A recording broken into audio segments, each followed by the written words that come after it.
Michael Jackson. Now a multi-Grammy-winning producer, arranger, and composer. I said, you know what, I'd like to take a shot at producing a record. And we started going. We started to get going, and the record company said, no, Quincy's too jazzy. He's not the person to do this. And so Michael and his managers fought them and said, Quincy's doing the record. Legendary music producer Quincy Jones would produce Jackson's first adult solo album, 1979's Off the Wall. The album was a smash, with songs like Don't Stop Till You Get Enough and Rock With You reaching #1. This is the greatest moment that disco has in its entire history.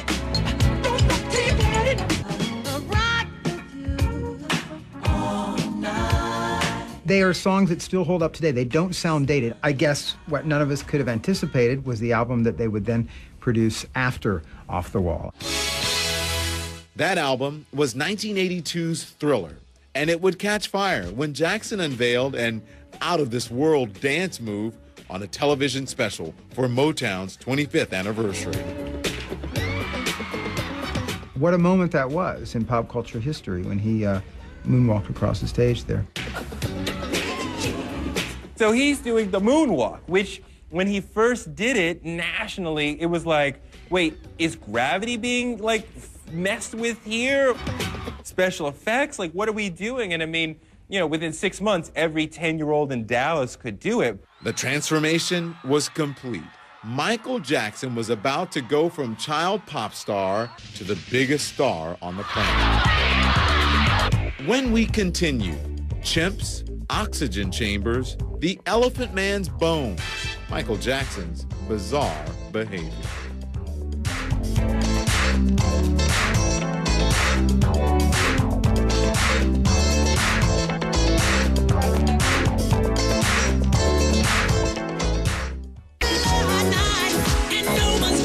In November 1982, 24-year-old Michael Jackson released Thriller. And with that historic piece of vinyl, a phenomenon was born. The record flew out of stores. It could not be stopped. From the iconic look to the moonwalk, to the glove. The red jacket and with the zippers and glasses and the white socks.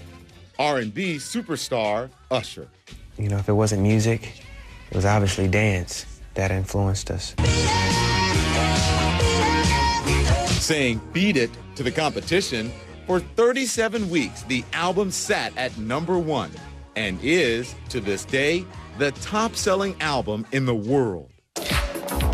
Thriller broke records with 7 top 10 singles, and it also broke barriers.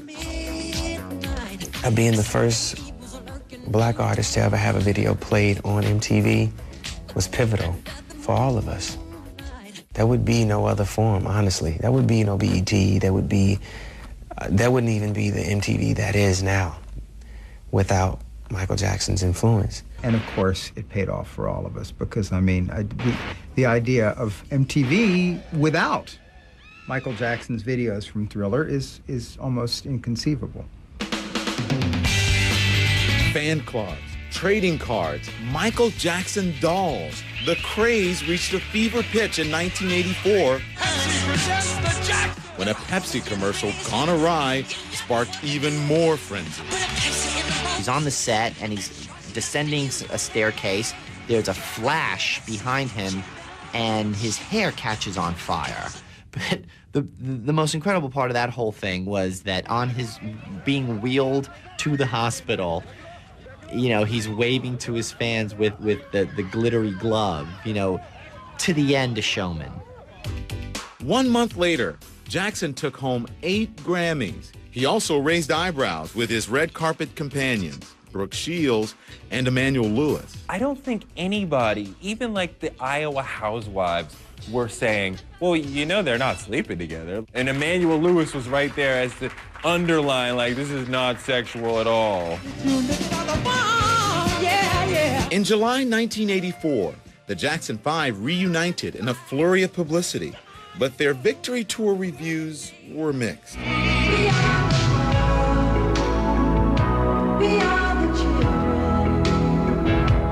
Months later, Jackson partnered with Lionel Richie on an effort that was more warmly received.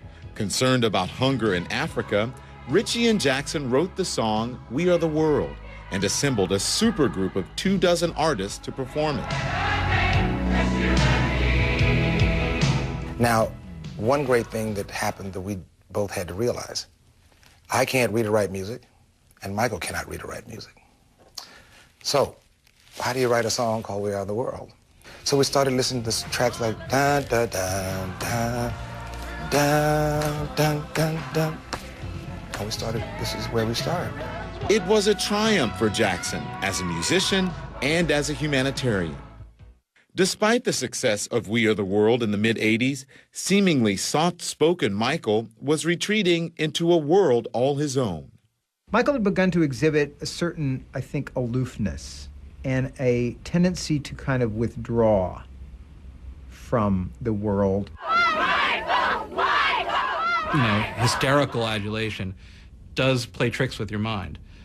So Jackson was almost doomed to implode somewhat anyway. By 1985, the pop star began looking different. People were talking about his plastic surgery.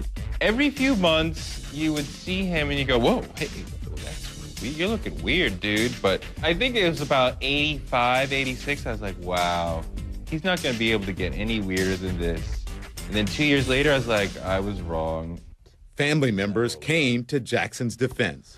Well, you know, you have to say to yourself, who hasn't? I mean, his whole thing is, if there's something that you feel that you want to change, and then you do that. There are many people in the past who have done many things to themselves, and they're not talked about like my brother is. In 1986, a photograph of Michael asleep in an anti-aging chamber rocked the tabloids. In 1987, his interest in the Elephant Man's bones, Bubbles the Chimp, Liz Taylor, and an array of strange disguises set tongues wagging. And he puts on that black thing, that mask. And I said to him, take that stupid thing off. You look like a monkey. You look like you're insane. And he said, and even then he said to me, well, it was more like, he said, a razzle-dazzle kind of thing. It's mysterious. He just wanted to give the world the impression that he was like this mysterious, kind of enigmatic figure. His mistake is that he took it way too far, so that he stopped being a curiosity and he started being a freak. Jackson's follow-up to Thriller hit stores in 1987. Simply titled Bad. The pop star's eccentric behavior hardly deterred the album's record-breaking 5 number ones. Spawning iconic music videos and a sold-out world tour, Bad went on to sell 8 million copies, and Jackson went on to change his image once again.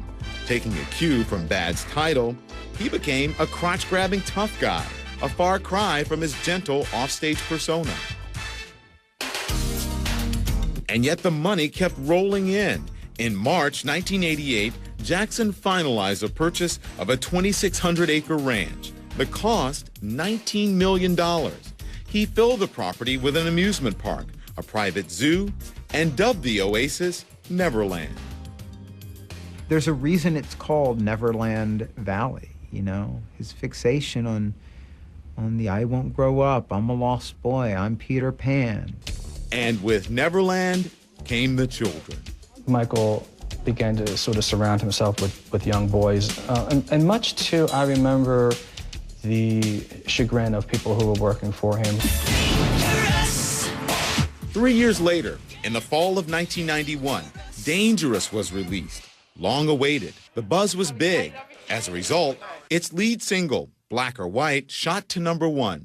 Don't matter if you're black or white. Coincidentally, fans were wondering about Michael's much lighter skin tone, from black to white. Why?